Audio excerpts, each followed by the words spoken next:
Bismillahirrahmanirrahim. Assalamualaikum warahmatullahi wabarakatuh.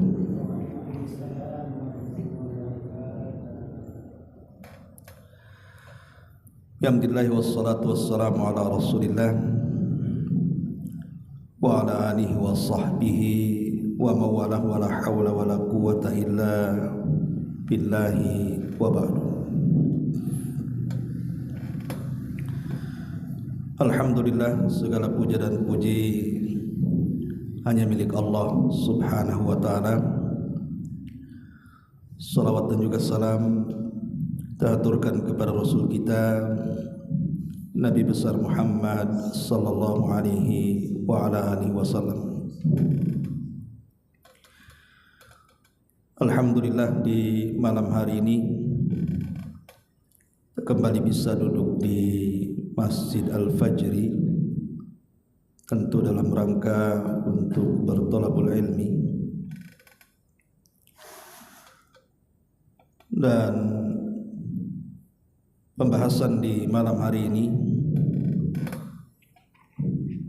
kita membahas seputar keajaiban suara adzan. Ma'asyiral muslimin yang dimuliakan Allah subhanahu wa ta'ala, suara adzan ini bukan suara biasa, karena disebutkan oleh para ulama bahwa suara adzan itu terkandung akidah kaum muslimin dan juga keimanan kaum muslimin.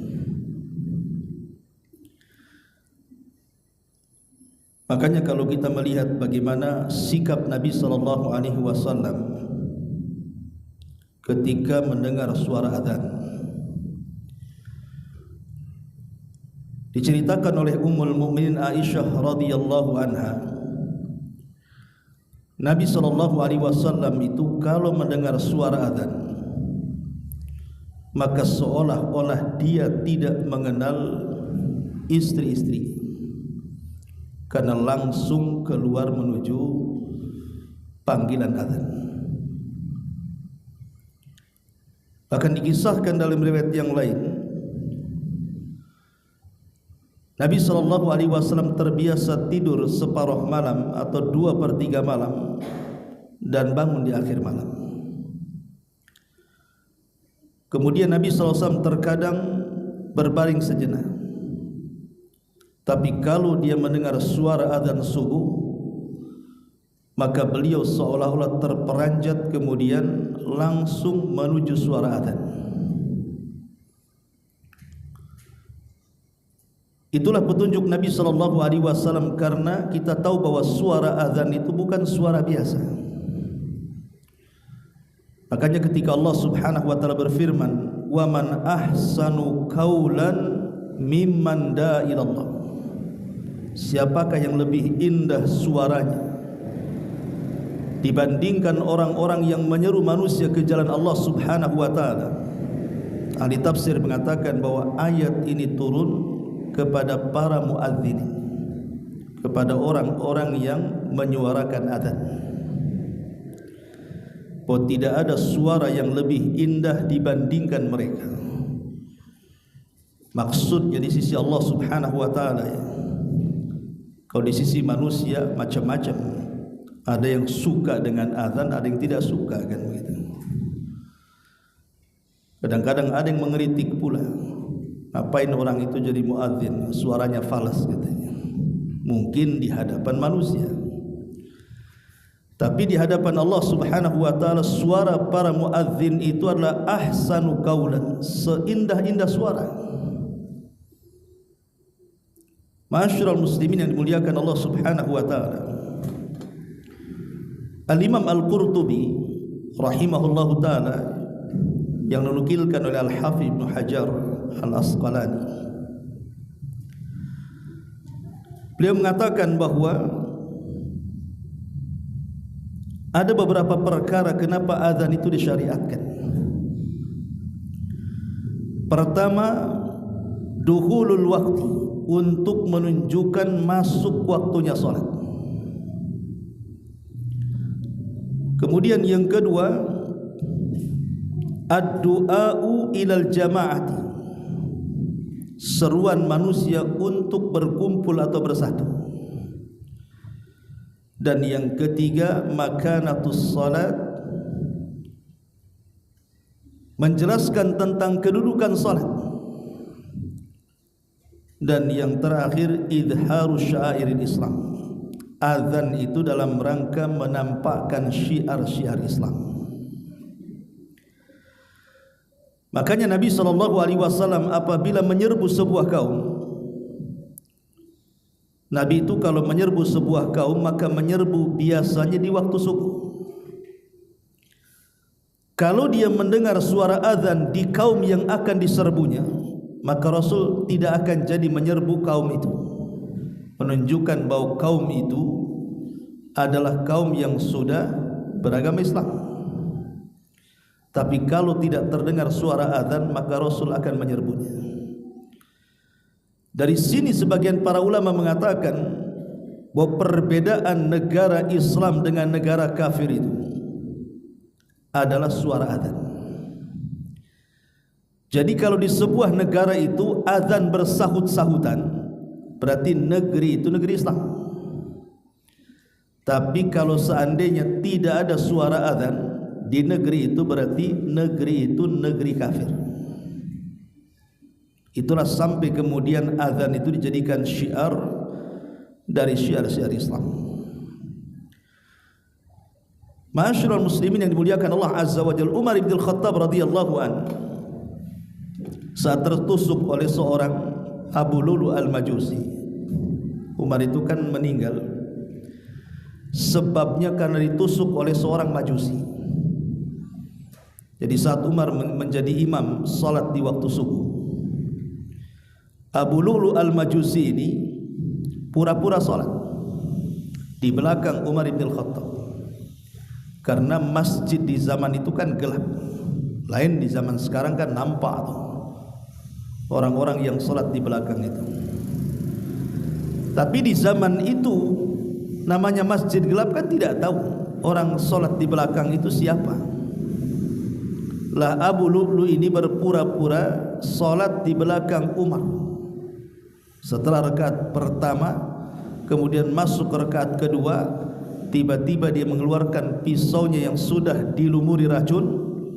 Kemudian dia menusuk Umar dari belakang dengan beberapa kali tusukan.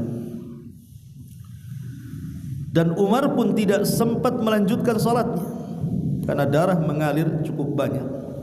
Umar pun pingsan. Kemudian salatnya dilanjutkan oleh Abdurrahman ibn Auf, dan Umar pun dibopong kemudian dibawa ke rumahnya. Saat pingsannya Umar bin Khattab radhiyallahu an, tidak ada yang tahu bagaimana cara menyadarkan Umar. Tapi putranya Abdullah ibn Umar radhiyallahu anhu tahu kebiasaan Amirul Mukminin Umar bin Khattab. Beliau sangat peka dengan suara azan. Makanya kemudian ketika telinganya Umar bin Khattab radhiyallahu anhu diingatkan dengan azan, langsung dia dari pingsannya langsung siuman. Bayangkan orang pingsan diingatkan dengan suara azan langsung bangun. Kemudian dia mengatakan, asallan nas, apakah manusia sudah salat? Karena Umar ingat bahwa dia tadi pingsan sewaktu salat. Maka orang-orang mengatakan, manusia sudah salat wahai Amirul Mukminin. Maka Umar mengatakan, la hadda fil Islam liman tarakas salat. Tidak ada bagian dalam Islam bagi orang yang meninggalkan salat. Syahidnya di sini bagaimana Umar bin Khattab radhiyallahu anhu ketika dia pingsan diingatkan suara azan langsung bangun. Luar biasa ya kawan. Tapi di zaman sekarang ini orang tidak pingsan, Orang itu hanya tidur saja kan, anggaplah waktu subuh, tidur tidak pingsan. Dan suara adzan hari ini berbeda dengan suara adzan zaman bahula kan. Zaman dulu itu suara adzan ya orang naik ke menara, suaranya terbatas. Kalau zaman sekarang ini kan pakai sound system, pakai toa, masjidnya berdekatan, musolahnya berdekatan, bahkan suara ringtone handphone pun suara adzan. Kadang-kadang tidak bangun juga. Yang lebih parahnya sudah tidak pingsan, tidak tidur, dengar pula dia telinganya adzan, tak juga datang ke masjid. Ada apa dengan telinga kaum muslimin ini? Ma'asyiral muslimin yang dimuliakan Allah Azza wa Jalla, kalau orang mau meresapi lafaz adzan ini, lafaz adzan saya katakan dari awal bukan lafaz biasa. Itu lafaz bagaimana kita diingatkan dengan kebesaran Allah Subhanahu wa taala, dengan keagungannya. Makanya orang yang mengenal tentang keagungan Allah pasti dia akan memuliakan adzan. Bahkan seorang ulama salaf namanya Rabi ibn Khaisam, Rabi ibnu Khaisam rahimahullah ta'ala, Allah takdirkan dia jatuh dari untanya, kemudian patah kakinya, dia pun terbaring sakit parah. Ketika Rabi ibn Khaisam ini mendengar suara azan, maka Rabi ibn Khaisam mengatakan kepada putranya, gotong aku ke masjid, aku ingin melaksanakan sholat. Kata putranya kepada ayahnya, wahai ayahku, orang sepertimu punya rukhsah untuk tidak ke masjid. Kau sakit, punya keringanan, tidak usah ke masjid. Orang sakit itu kan boleh tidak berjamaah, sholat di rumah sajalah. Tapi Rabi ibn Khaisam marah kepada anaknya dan mengatakan, tidakkah kau mendengar suara muadzin itu, hayya 'alas salah, hayya 'alal falah, mari kita salat, mari kita menang. Salahkah saya ingin menang bersama kaum muslimin? Gotong aku ke masjid. Maka anaknya pun menggotong Rabi ibn Khaisam, kemudian diletakkan di saf pertama, kemudian baru saja mendapatkan satu rakaat, ketika sujud Allah takdirkan tidak bangun lagi, alias meninggal di rakaat pertama, meninggal husnul khatimah. Rabi ibn Khaisam rahimahullah ta'ala. Bahkan Fudail ibn Iyad rahimahullah ta'ala apabila mendengar suara azan bakah, dia selalu menangis. Kemudian dikatakan kepada Fudail ibn Iyad, wa ma yubkika ya imam, kenapa anda menangis wahai imam? Maka Fudail ibn Iyad rahimahullah ta'ala mengatakan, aku teringat dengan kelak panggilan Allah pada hari kiamat. Begitulah para ulama salaf ketika mendengar suara azan. Ma'asyiral muslimin yang dimuliakan Allah Subhanahu wa ta'ala, ada beberapa sunnah yang ingin saya jelaskan kepada antum semuanya, khususnya bagi orang-orang yang mendengar suara azan, yang terkadang sunnah ini dilupakan. Yang pertama, kalau kita mendengar suara azan maka disunnahkan tardidul azan, mengulang suara orang yang sedang azan. Jadi kalau muadzin mengucapkan Allahu Akbar, kita katakan Allahu Akbar yang mendengarnya. Kalau muadzin mengatakan asyhadu an la ilaha illallah, kita katakan asyhadu an la ilaha illallah. Kecuali dalam hayya 'alataini, hayya 'alas shalah dan hayya 'alal falah, jangan meniru, tapi katakan la haula wala quwwata illa billah. Karena hal ini ketika para sahabat Nabi SAW mendengar tentang keutamaan orang yang azan, nanti saya jelaskan keutamaan orang yang azan. Salah satunya apa? Nanti pada hari kiamat leher mereka akan panjang, menunjukkan bahwa mereka dilebihkan dibandingkan yang lainnya. Artinya Allah Subhanahu wa ta'ala muliakan orang-orang ahli adzan itu pada hari kiamat. Jadi para sahabat Nabi SAW yang tidak berprofesi sebagai muadzin, mereka cemburu. Cemburu bagaimana para muadzin itu diberikan pahala yang luar biasa. Lalu kami yang tidak adzan, kata para sahabat di hadapan Rasul, akan dapat apa? Maka Nabi SAW, kalian pun akan dapat hal yang sama dengan yang didapat muadzin. Dengan cara apa? Dengan cara mengulang lafaz orang yang sedang adzan. Maka kita akan mendapatkan keutamaan orang yang adzan. Kalau kita mengulang lafaz-lafaz orang yang sedang adzan, kita ulang. Ini sunnah yang pertama. Kemudian sunnah yang kedua, setelah kemudian kita mendengar azan, kita disunnahkan untuk bersolawat. Bersolawat kepada Nabi SAW, dan seafdal-afdalnya salawat adalah salawat Ibrahimiyah. Tidak ada salawat yang lebih afdal dibandingkan salawat Ibrahimiyah. Apa salawat Ibrahimiyah?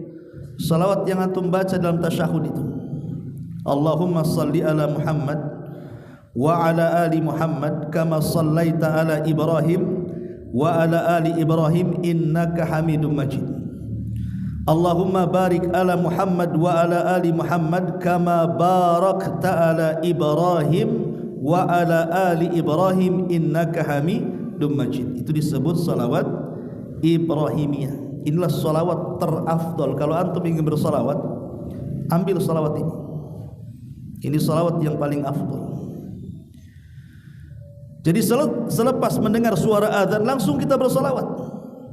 Bersalawat kepada Nabi SAW. Kan Nabi SAW mengatakan, man shalla alayya salatan wahidatan sallallahu alaihi atau sallallahu alaihi biha asyran, kata Rasul. Siapa yang bersalawat satu kali saja kepadaku, kata Nabi SAW, maka Allah akan bersalawat kepada kita 10 kali. Bayangkan salawatnya satu kali, tapi Allah bersalawat kepada kita 10 kali. Maknanya apa? Jadi kalau kita bersalawat kepada Nabi SAW, artinya kita meminta kepada Allah agar Rasul kita dipuji di hadapan para malaikat yang ada di langit sana. Ketika kita meminta agar Allah memuji Nabi kita, agar dipuji di hadapan para malaikat yang ada di langit sana, maka Allah akan memuji kita di hadapan para malaikat 10 kali. Kita akan menjadi selebritis langit di hadapan malaikat Jibril, Mikail, Israfil, Hamalatul Arsy, dan malaikat-malaikat yang lainnya. Kita akan terkenal di langit. Itu kalau kita bersalawat satu kali itu, Allah akan memuji kita 10 kali di hadapan para malaikat. Ini sunnah yang kedua. Sunnah yang ketiga, kita disunnahkan untuk meminta kepada Allah Subhanahu wa taala kedudukan bagi Nabi. Kedudukan bagi Nabi kelak pada hari kiamat, di mana kita disuruh untuk membaca Allahumma rabba hadhihi da'wati tammah wassalatil qa'imah ati Muhammadanil wasilata wal fadilah wab'athhu maqaman mahmudan allati wa'adta innaka la tukhliful mi'ad.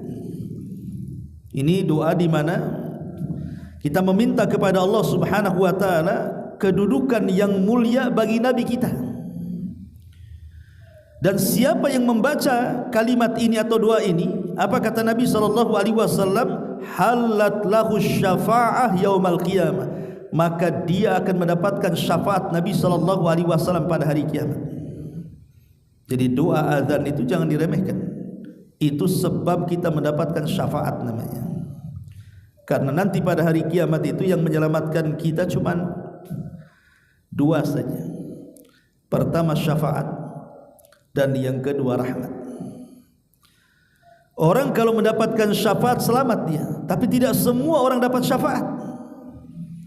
maka ada kesempatan mendapatkan rahmat Allah Subhanahu wa taala. Kalau sudah tidak ada syafaat, berarti hanya ada rahmat Allah Azza wa Jalla. Maka jangan pernah remehkan doa selepas azan ini. Ini yang ketiga. Kemudian yang keempat, kita disunahkan membaca asyhadu an la ilaha illallah wahdahu la syarikalah wa anna muhammadan abduhu wa rasuluh raditu billahi rabba wa bi muhammadin nabiyya wa rasula wa bil islami dina. Setelah kita membaca dua tadi, baca dua ini. Asyhadu an la ilaha illallah wahdahu la syarikalah wa asyhadu anna muhammadan abduhu wa rasuluh raditu billahi rabba wa bi muhammadir rasula wa bil islami dina. Siapa yang membaca doa ini atau zikir ini, apa kata Rasul? Ghufira lahu dzambu, maka dosa-dosanya akan diampuni. Lihat, hanya membaca doa ini selepas azan saja bisa menjadikan dosa kita diampuni, ikhwan. Berarti fadilah orang setelah azan ini banyak, ikhwan. Banyak sekali kan begitu. Dia akan dipuji oleh Allah Subhanahu wa taala 10 kali dengan salawat kita kepada Nabi. Kita akan mendapatkan syafaat Nabi sallallahu alaihi wasallam pada hari kiamat. Dosa-dosa kita pula akan diampuni oleh Allah Subhanahu wa taala. Dan yang terakhir, yang kelima, kita bisa berdoa sesuka hati kita karena kita berada di waktu yang mustajab doa. Karena di antara azan dan qomat itu waktu mustajab doa, ikhwan. Kata Nabi sallallahu alaihi wasallam, ketika ada seorang laki-laki bertanya, "Ya Rasulullah, innal muadzinina yufaddilunana." Wahai Rasul, para muadzin itu mereka mendahului kami tentang keutamaan. Faqala an-nabiy sallallahu alaihi wasallam, maka Rasul mengatakan, "Qul kama yaqulun fa idzan tahaita fasal tu'tah," kata Rasul. Katakan persis seperti yang dikatakan muadzin, apabila selesai azan, mintalah sesuka hati kamu, maka Allah pasti akan mengijabah doa-doa. Karena di antara waktu yang sangat mustajab adalah di antara dua azan, maksudnya azan dan qomat. Inilah di antara sunnah-sunnah. Artinya bahwa orang yang mendengarkan azan ini banyak keutamaan sebenarnya. Cuman terkadang karena tidak paham keutamaannya, malas pula kita membaca amalan-amalan ini. Padahal amalan-amalan ini luar biasa. Ya, berarti pertama, mengulang lafaz muadzin. Siapa yang mengulang lafaz muadzin, maka kita akan mendapatkan pahala seperti muadzin. Ini yang pertama. Yang kedua, bersalawat kepada Nabi sallallahu alaihi wasallam, dan seafdal-afdalnya salawatlah salawat ibrahimiyah. Siapa yang salawat 1 kali kepada Rasul, Allah bersalawat 10 kali kepada kita. Ini yang kedua. Kemudian yang ketiga, membaca doa setelah azan. Allahumma rabba hadhihi da'wati tamah. Siapa yang membaca doa ini, halat lahu syafa'ah yaumal qiyamah, dia dapat syafaat lagi pada hari kiamat. Kemudian yang ketiga, membaca 2 kalimat syahadat. Asyhadu an la ilaha illallah wahdahu la syarikalah wa asyhadu anna muhammadar rasulullah raditu billahi rabba wa bi muhammadir rasula wa bil islami dina. Allah ampuni dosa-dosa kita. Kemudian yang kelima, kita diberikan kesempatan untuk berdoa sesuka kita karena kita diberikan waktu mustajab doa. Apa enggak luar biasa? Ya, orang yang mendengar azan itu banyak sekali keutamaannya. Ma'asyiral muslimin yang dimuliakan Allah Subhanahu wa taala. Adapun keutamaan azan itu sendiri, pertama disebutkan dalam hadis Nabi sallallahu alaihi wasallam, hadis yang dikeluarkan Imam Bukhari Muslim dari Abi Hurairah radhiyallahu anhu. Nabi mengatakan, "Lau ya'lamun nas ma fin nida'i was-saffil awwal thumma lam yajidu illa an yastahimu alaihi lastahammu alaihi. Kata Nabi SAW, kalau seandainya manusia tahu tentang pahala besar di balik suara azan dan di balik saf pertama dalam solat, dan mereka tidak mendapatkan saf pertama kecuali harus mengundi, pasti mereka akan mengundinya. Dan para ulama salaf memang seperti itu. Mereka berlomba-lomba untuk mendapatkan saf pertama. Kalau sekarang mana ada berlomba-lomba, yang ada masbuk semua kan begitu. Disuruh mengundi lagi, mana ada. Ini kan cerita ulama salaf.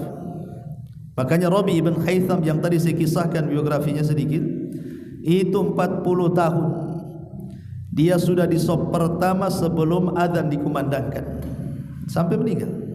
Rabi ibn Haytham itu rahimahullahu taala, ya. Kemudian yang kedua, muadzin itu dia akan mendapatkan pahala orang yang solat dalam masjid itu.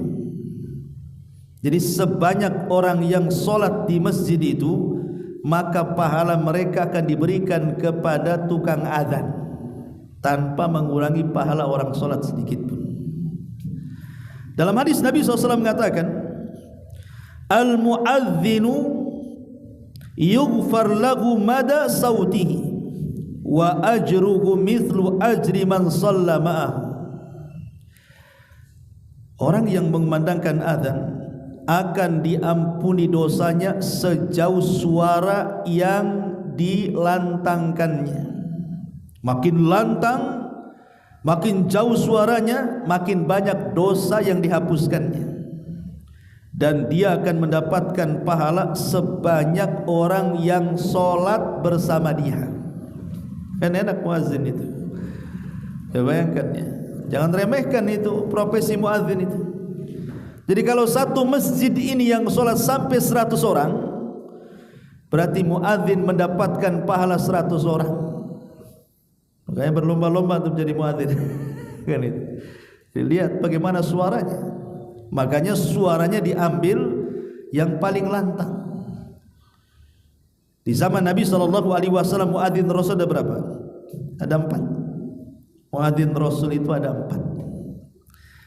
Pertama, Sayyidul Muadzinin, pemimpin para muadzin siapa? Bilal ibnu Rabah.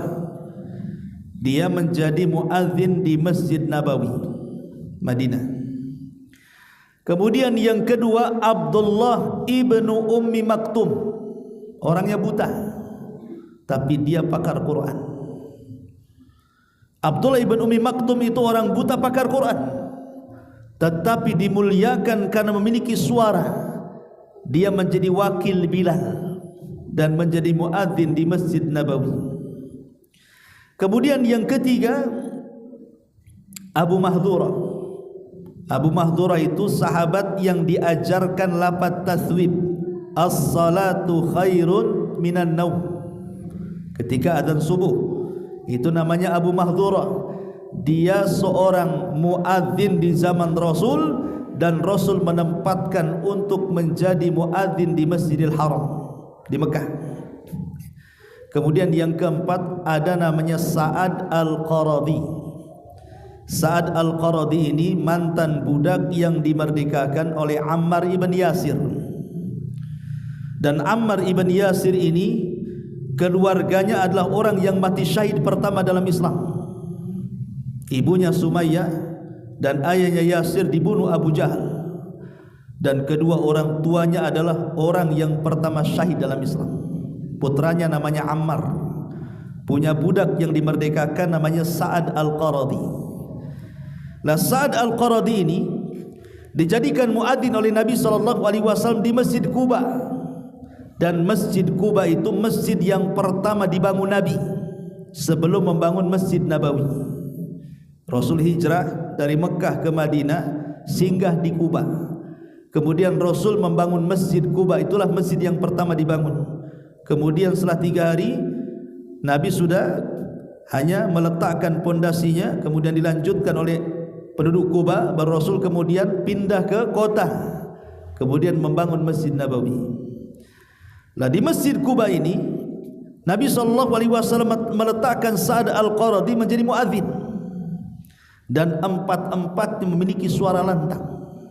Bilal ibn Rabah, Abdullah ibn Umi Maktum, Abi Mahdhurah, dan Sa'ad Al-Qaradi maula Ammar ibn Yasir radhiyallahu anhu. Inilah para muadzin di zaman Nabi SAW. Tapi yang terkenal adalah Bilal ibn Rabah. Makanya sampai hari ini kalau muadzin hilang bukan disebut namanya, mana Bilalnya katanya. Kok tak ada Bilal di sini? Padahal namanya Udin, tapi dipanggil Bilal karena dia adalah pemimpin para muadzin. Bilal ibn Rabah radhiyallahu anhu. Kemudian yang ketiga, bahwa muadzin itu yughfar lahu mada sautihi. Jadi kalau dia yang nomor 2 mendapatkan pahala orang yang solat bersama dia, maka yang ketiga dia akan diampuni dosanya sejauh suaranya. Dan yang keempat, orang yang muadzin itu lehernya akan dipanjangkan pada hari kiamat. Maksudnya bukan lehernya kayak jerapah begitu, tidak. Ini sebuah kinayah bahwa dia diberikan kedudukan tinggi pada hari kiamat. Karena muadzin itu kan harus mengeluarkan suara. Terkadang saking melengkingnya suara, urat lehernya sampai mau patah kan itu. Makanya kemudian diunggulkan pada hari kiamat, kata Rasul, al-muadzinuna atwalun nas a'naqan yaumal qiyamah. Para muadzin itu adalah manusia-manusia yang paling panjang lehernya pada hari kiamat. Ada sebagian para ulama mentafsirkan ya memang panjang lehernya supaya mereka tidak tenggelam dengan keringat. Jadi kan nanti pada hari kiamat matahari didekatkan tuh. Kemudian ada yang tenggelam keringatnya satu lutut, ada yang satu pusar, ada yang satu dada gitu ya. Lah para muadzin kepala mereka tidak akan tenggelam karena lehernya panjang. Ada juga yang mengartikan secara hakikat. Tapi ada juga yang mengatakan bukan secara hakikat, maksudnya leher panjang pada hari kiamat itu maksudnya kedudukan yang tinggi pada hari kiamat yang tidak diberikan kecuali kepada para muadzin. Kemudian yang kelima, setiap yang mendengar muadzin maka mereka akan menyaksikan keutamaan yang luar biasa. Karena yang mendengar suara azan kan bukan manusia saja. Yang mendengar suara azan itu jin juga dengar, hewan juga dengar kan gitu. Makhluk-makhluk di sekitar masjid itu kan dengar. Dalam sebuah hadis Nabi SAW mengatakan, disebutkan dari Al-Mazini dari bapaknya, dia menghabarkan bahwa Abu Sa'id Al-Khudri radhiyallahu an berkata kepadanya, inni araka tuhibbul ghanama wal badiyah. Aku lihat engkau suka dengan kambing dan suka dengan al-badiyah, maksudnya gurun-gurun pasir. Fa idza kunta fi ghanamika, kalau engkau berada di kambing-kambingmu atau berada di padang pasirmu, maka kata Nabi SAW, fa'adzanta bis salati farfa sautak, azanlah walaupun sendirian, angkat suaramu ya. Kenapa? Kata Nabi SAW, fa innahu la yasma'u mada sautil muadzin jinnun wala insun wala syai'un illa syahidalahu yaumal qiyamah. Maka tidaklah suara muadzin yang melengking yang didengar oleh kalangan jin, oleh manusia, oleh binatang, oleh apapun dari makhluk-makhluk Allah yang ada di sekitarnya, kecuali mereka kelak akan menjadi saksi di hadapan Allah pada hari kiamat. Luar biasa ya. Semua akan menyaksikan dia.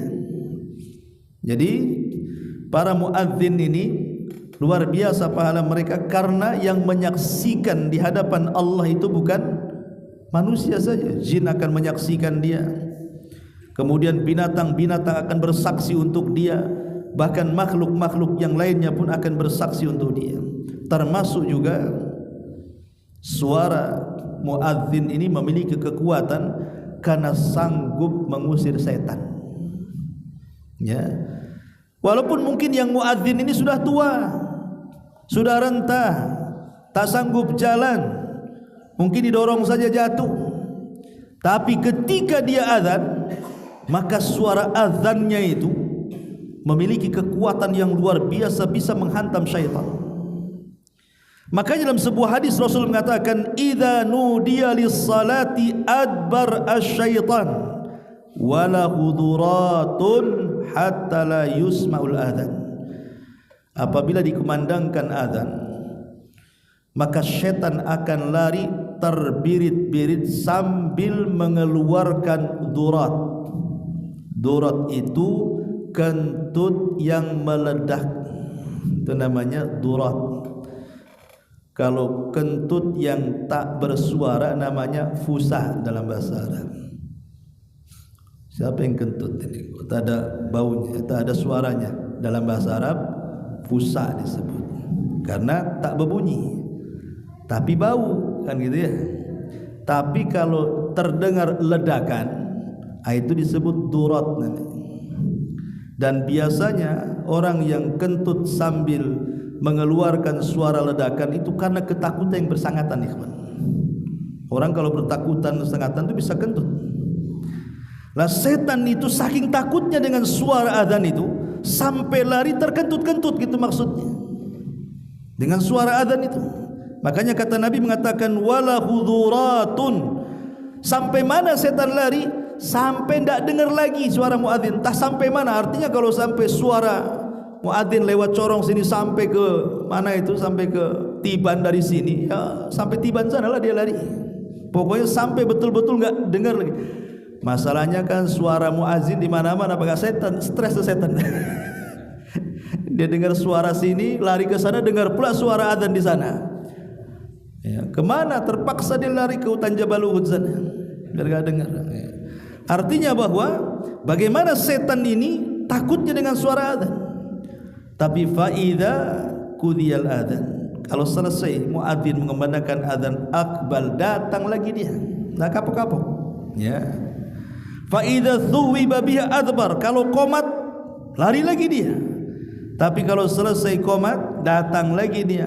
Mulailah dia mengganggu orang salat ini. Dengan cara apa? Udzkur kadza, udzkur kadza, kata. Ingat ini, ingat itu. Jadi ketika orang ini sebelum salat dia meletakkan dompet, kunci atau yang semacamnya, kemudian dia cari sana sini tak ketemu, ketika salat ketemu pula dia. Oh iya tadi di sana. Oh iya tadi di situ. Itu namanya udzkur kadza, udzkur kadza. Supaya kita tidak fokus lagi dengan salatnya, kan. Ingat dengan dompetnya, ingat dengan tasnya, ingat dengan uang yang disimpannya, dan begitu seterusnya. Tapi dari sini kita tahu bahwa suara azan itu memiliki kekuatan karena bisa menampar syaitan. Ma'asyiral muslimin yang dimuliakan Allah Azza wa Jalla, lebih daripada itu, bahwa azan ini adalah wasilah orang itu akan dijauhkan dari neraka. Makanya dalam sebuah hadis Nabi SAW mengatakan, ketika Nabi mendengar ada seorang laki-laki yang sedang memandangkan azan, ya Rasul berjalan di padang pasir, ada pula orang yang sedang azan. Jadi azan itu tidak mesti di masjid, gitu maksudnya. Jadi kalau antum mamanya punya kebun, sedang berada di kebun, gitu ya, datang waktu sholat, nggak apa-apa antum azan aja di hutan itu, Allahu Akbar, gitu. Tentu datang semua tuh. Tak apa yang datang. Tapi di sini disunahkan walaupun sendiri di tengah hutan, tidak apa-apa azan aja. Karena tidak mesti harus orang di masjid, ya kan? Walaupun sendirian, azan sendiri, qomat sendiri, sholat sendiri. Sebenarnya tidak sendiri, itu ada jin juga itu ikut di situ. Sebenarnya antum tak tahu juga, atau malaikat di situ, kan. Jadi Nabi SAW itu mendengar ada seorang laki-laki sedang memandangkan azan dari kejauhan. Allahu Akbar, Allahu Akbar. Maka Rasul mengatakan alal fitrah, dia berada di atas fitrah. Kemudian ketika muadzin ini mengucapkan asyhadu an la ilaha illallah wa asyhadu anna Muhammadar Rasulullah, maka Rasul mengatakan kharajta minan nar, engkau wahai muadzin telah keluar dari panasnya api neraka. Lihat bagaimana, kenapa? Karena kalimat asyhadu an la ilaha illallah ini kalimat tauhid, kalimat yang bisa menjauhkan kita dari api neraka. Makanya Rasul mengatakan bukan hanya keluar dari fitrah, tapi engkau juga keluar dari api neraka. Ma'asyiral muslimin yang dimuliakan Allah Subhanahu wa taala. Tetapi apakah semua salat itu ada azan? Kan tidak. Jadi azan itu hanya berlaku pada salat 5 waktu, kemudian salat Jumat saja. Ingat ya, azan itu hanya berlaku di salat 5 waktu: zuhur, asar, maghrib, isya, subuh, dan salat Jumat. Adapun salat-salat sunnah yang lainnya tidak ada azannya. Pamannya salat jenazah enggak ada azan, salat Id enggak ada azan, salat istisqa enggak ada azan, salat duha enggak ada azan. Salat-salat sunnah itu tak ada azan.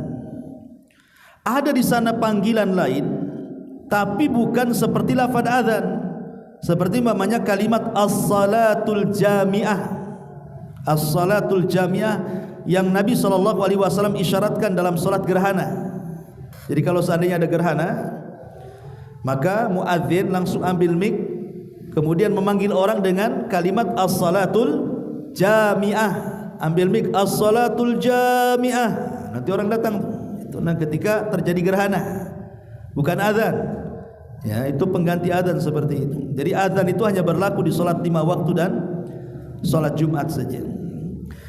Baik, ma'asyiral muslimin yang muliakan Allah Azza wa Jalla, sedikit kita akan bicara soal al-athar al-imaniyah, pengaruh-pengaruh keimanan dalam lafaz azannya. Dalam lafaz azan itu, ikhwatul fillah muliakan Allah Azza wa Jalla, kita tahu bahwa orang yang azan itu kan memulai dengan takbir, Allahu Akbar, Allahu Akbar. Umar bin Khattab radhiyallahu anhu mengatakan, qaulul abdi Allahu Akbar khairun minad dunya wa ma fiha. Kata Umar bin Khattab radhiyallahu anhu, ucapan seorang hamba ketika mengucapkan Allahu Akbar itu lebih baik daripada dunia dan isinya. Jadi kalimat Allahu Akbar ini bukan kalimat biasa, ya kawan. Karena itu kalimat mengecilkan kita di hadapan Allah. Bahwa Allah itu besar, kita ini kecil. Logika, antum naik pesawat di Hang Nadim sini. Pesawat ini kan naik ke atas tuh. Antum duduk di sebelah jendela pesawat. Antum tengoklah ke bawah tuh. Kita lihat bandara yang begitu besar, ketika kita masuk kan, pesawat naik sedikit saja bandara makin mengecil tuh. Makin mengecil kan itu. Bahkan Pulau Batam saja kalau pesawat makin naik ke langit, makin kecil pula Pulau Batam itu. Bahkan makin tinggi makin enggak kelihatan. Lah kalau pulau sebesar Pulau Batam saja, ketika kita melihat dari ketinggian makin kecil, macam mana pulau sebesar itu makin kecil kalau dipandang dari ketinggian, macam mana kita pula yang ada di situ tuh makin tak nampak lah. Lah kalau itu terjadi, bahwa kita ini kecil di hadapan pesawat yang meninggi ke langit, bagaimana Allah Subhanahu wa taala? Allahu Akbar. Allah Maha besar daripada itu. Makanya ketika Rasul bicara soal perbandingan bumi dengan langit, apa kata Rasul? Seperti antum melempar cincin ke padang pasir. Cincin itu buminya, padang pasir itu langitnya. Dan kalau kita satukan tuh langit dengan bumi itu, kemudian kita bandingkan besarnya dengan kursi Allah. Kursi itu artinya tempat berpijaknya kedua kaki Allah. Maka kata Rasul, sama seperti cincin dilempar ke padang pasir. Cincin itu bumi langitnya, kursi itu padang pasirnya. Dan kalau kita gabungkan nih, kursinya, langitnya, buminya, dibandingkan dengan arsy Allah Subhanahu wa taala, maka itu sama dengan melempar cincin di tengah padang pasir. Cincin itulah kursi langit dan buminya, sementara arsy Allah Subhanahu wa taala itu padang pasirnya. Macam mana dengan penciptanya? Allahu Akbar. Allah lebih besar dibandingkan makhluk yang diciptakannya. Jadi kalimat Allahu Akbar ini bukan kalimat biasa. Makanya ketika kemudian kita mengucapkan Allahu Akbar dalam azan itu, setan menjadi kecil kan, bahkan lari karena ketakutan. Bahkan kalimat itulah yang menyemangati para mujahidin di zaman para salaf. Para sahabat Nabi SAW kalau mereka berjihad untuk membesarkan mereka dan menganggap lemah musuh, maka mereka akan bertakbir Allahu Akbar. Dengan kalimat itulah serasa mereka dapat kekuatan. Allahu Akbar. Tapi untuk jihad, demo Allahu Akbar. Jadi maksudnya berjihad di jalan Allah Subhanahu wa taala. Kan ini repot di negeri kita ini. Ada orang demo, yang pro, yang kontra demo juga. Sama-sama Allahu Akbar pula satu. Mana satu ini kan yang benar Allahu Akbarnya. Kadang-kadang lafaz ini bukan semata-mata diungkapkan atau diteriakkan di sembarang tempat. Tidak, ini lafaz agung Allahu Akbar ini. Makanya kenapa kemudian ketika kita solat ini untuk menunjukkan kehambaan kita bahwa kita kecil di hadapan Allah, hampir dalam setiap bangkit dan turun kita selalu mengucapkan Allahu Akbar. Mulai takbiratul ihram Allahu Akbar, ruku Allahu Akbar, sujud Allahu Akbar, bangkit dari ruku dan sujud Allahu Akbar kan. Dari awal solat sampai akhir solat kita selalu mengucapkan Allahu Akbar kan. Sebenarnya kalau kita mau berpikir kenapa kalimat Allahu Akbar banyak sekali disebut dalam solat kan, karena dalam solat itu kita sedang menghambakan diri kepada Allah. Maknanya sedang mengecilkan kita di hadapan Allah. Allah itu besar, sehingga makin khusyuk lagi kita ketika solat kalau memaknai makna atau memahami makna Allahu Akbar itu. Ma'asyiral muslimin yang dimuliakan Allah Azza wa Jalla. Makanya kalimat Allahu Akbar itu banyak disyariatkan dalam Islam di beberapa tempat. Seperti umpamanya ketika kita melihat hilal di bulan Ramadan, umpamanya besok mau puasa, pemerintah sedang melihat hilal, apakah terlihat atau tidak. Kalau seandainya terlihat, apa kata Rasul? Kita disunnahkan untuk bertakbir dan berdoa Allahu Akbar, Allahumma ahillahu alaina bil amni wal iman wassalamati wal islam wat taufiq lima tuhibbu wa tarda rabbuna wa rabbuka Allah. Itulah doanya kalau kita mau masuk Ramadan kan, tapi di awal dengan takbir ya. Kemudian juga ketika kita masuk di bulan Dzulhijjah, ntar lagi kita masuk bulan Dzulhijjah, sekarang kan udah akhir Syawal nih. Setelah Syawal, Dzulqa'dah. Setelah Dzulqa'dah masuk Dzulhijjah. Lah di 10 awal bulan Dzulhijjah itu disunnahkan kita banyak bertakbir. Sudah mulai bertakbir itu kayak takbir lebaran, Allahu Akbar, Allahu Akbar, Allahu Akbar, la ilaha illallah, Allahu Akbar walillahil hamd. Nah, itu sudah mulai disunnahkan di awal Dzulhijjah sampai di 10 awal Dzulhijjah, 10 hari sudah akan bertakbir ya. Ataupun ketika Idul Fitri, Idul Adha, di malam hari Idul Fitri, Idul Adha, kita disuruh bertakbir. Bahkan ketika kemudian kita sedang berjalan, kemudian kita perjalanan itu menanjak, maka kita disunahkan bertakbir kan Allahu Akbar. Kalau menurut subhanallah kan begitu. Termasuk juga kalau kita sedang menyembelih kurban, maka kita disuruh untuk bertakbir juga bismillahi Allahu Akbar. Orang yang tawaf ketika memulai tawaf dari Hajar Aswad juga disunnahkan bismillahi Allahu Akbar. Dan banyak tempat-tempat kita disunahkan untuk bertakbir. Bahkan ketika melihat kebakaran saja, kebakaran, kalau ada rumah kebakaran, maka kita disunahkan bertakbir Allahu Akbar ya. Kata Nabi SAW dalam sebuah hadis, apa kata Nabi SAW? Idza ra'aitumul hariq fakabbiru fa inna takbir yudfi'u. Kalau engkau melihat ada rumah kebakaran, maka bertakbir ya, sambil pakai air lah. Takbir aja ya enggak padam-padam airnya apinya kan itu. Maksudnya sambil nyiram ke tempat api itu sambil bertakbir, karena takbir itu terkadang bisa memadamkan. Jadi kalau rumah kebakaran gitu ya, sambil bertakbir itu sambil dipadamkan dengan air, maka itu bisa memadamkan kata Nabi ya. Ma'asyiral muslimin yang dimuliakan Allah Subhanahu wa taala. Kemudian dalam azan juga ada namanya lafaz syahadatain. Lafaz tauhid, asyhadu an la ilaha illallah wa asyhadu anna Muhammadar Rasulullah. Lafaz tauhid ma'ruf, ya. Kalimat la ilaha illallah ini bukan kalimat biasa, ikhwan, tapi kalimat yang menyebabkan akhir seseorang kalau melafadzkan kalimat itu dijamin masuk surga. Man kana akhiru kalamihi la ilaha illallah dakhulal jannah. Siapa yang akhir ucapannya kalimat la ilaha illallah dijamin masuk surga. Kan itu tanda husnul khatimah. Jadi kalimat la ilaha illallah luar biasa. Sampai-sampai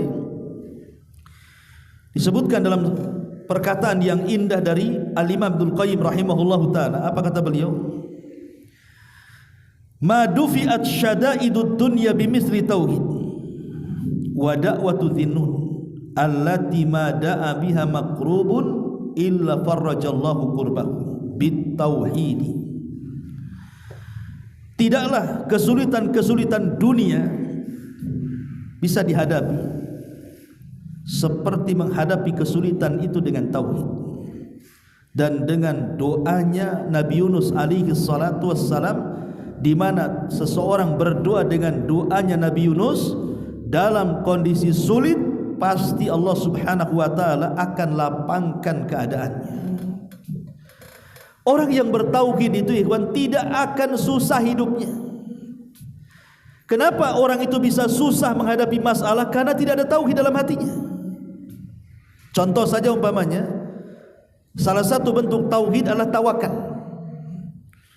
Orang yang bertawakal kepada Allah Subhanahu wa taala dalam segala hal, hidupnya tidak akan susah. Kenapa? Karena dia punya Allah Subhanahu wa taala. Baik dia susah, baik dia senang, dia gantungkan hidupnya kepada Allah Subhanahu wa taala. Umpamanya dia susah, mungkin susah ekonomi, susah kesehatan, susah apalah, banyak masalah kesusahan di dunia ini. Dia akan berpikir bahwa di balik kesusahan itu pasti ada hikmahnya. Karena yang membuat susah juga Allah. Tidak mungkin Allah itu akan menimpakan sebuah musibah di luar kendali kita, di luar hal yang kita tidak bisa menghadapinya. Pasti kita bisa menghadapinya. Artinya ketika kita bertawakal kepada Allah Azza wa Jalla, semua menjadi terang, itu maksudnya. Kemudian juga dalam lafaz azan itu ada seruan untuk salat dan seruan untuk menang. Seruan untuk salat, karena memang solat itu adalah seafdol-afdolnya amal. Perkara yang pertama dihisab oleh Allah adalah solat. Bahkan solat itu bentuk munajat kita dengan Allah. Kita akan berjumpa dengan Allah itu di 4 tempat. 2 di dunia, 2 di akhirat. Pertama di dunia ketika solat, itu hakikatnya kita sedang berjumpa dengan Allah. Kalau anda hendak menjumpai Allah di luar solat, maka sulit berjumpa.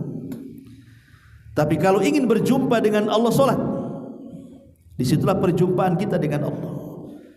Mana dalilnya? Allah mengatakan dalam Al-Quran, wa innaha lakabiratun illa alal khashiin. Solat itu berat, ya berat, kecuali bagi orang-orang yang khusyuk, ringan. Siapa orang yang khusyuk? Alladzina yadunnuna annahum mulaqu rabbihim, orang-orang yang yakin dalam solatnya dia sedang berjumpa dengan Allah. Jadi solat itu hakikatnya sedang berjumpa dengan Allah. Makanya ketika kita mengucapkan surah Al-Fatihah, setiap ayat dalam surah Al-Fatihah itu Allah jawab. Jadi kalau kita mengucapkan alhamdulillahi rabbil alamin, maka Allah akan katakan hamidani abdi. Kalau kita katakan ar-Rahman ar-Rahim, maka Allah akan katakan asna alayya abdi. Kalau kita katakan maliki yaumiddin, Allah katakan majjadani abdi. Kalau kita katakan iyyaka na'budu wa iyyaka nasta'in, maka Allah katakan hadza baini wa baina abdi wa li abdi ma sa'al, dan begitu seterusnya. Jadi setiap lafaz itu ada jawabannya itu. Seolah-olah kita sedang berdialog dengan Allah dalam salat kita itu. Makanya salat itu pertemuan kita dengan Allah. Disitulah kita bisa mengadukan semua perkara kita dengan Allah Subhanahu wa taala. Adapun seruan hayya 'alal falah, maksudnya keselamatan di sini ya keselamatan karena yang bisa menyelamatkan kita adalah dengan salat di dunia ataupun di akhirat. Dan Allah subhanahu wa dalam azan juga kemudian diakhiri dengan takbir, kembali diingatkan tentang kehambaan kita di hadapan Allah bahwa ini kecil dan Allah itu besar. Kalau kita menganggap kecil Allah itu besar, maka pasti kita akan mengagungkan Allah. Sehingga tidak perlu ditanya lagi macam mana caranya saya khusyuk dalam solat wahai Ustaz. Maka cara khusyuk dalam solat itu agungkan Allah.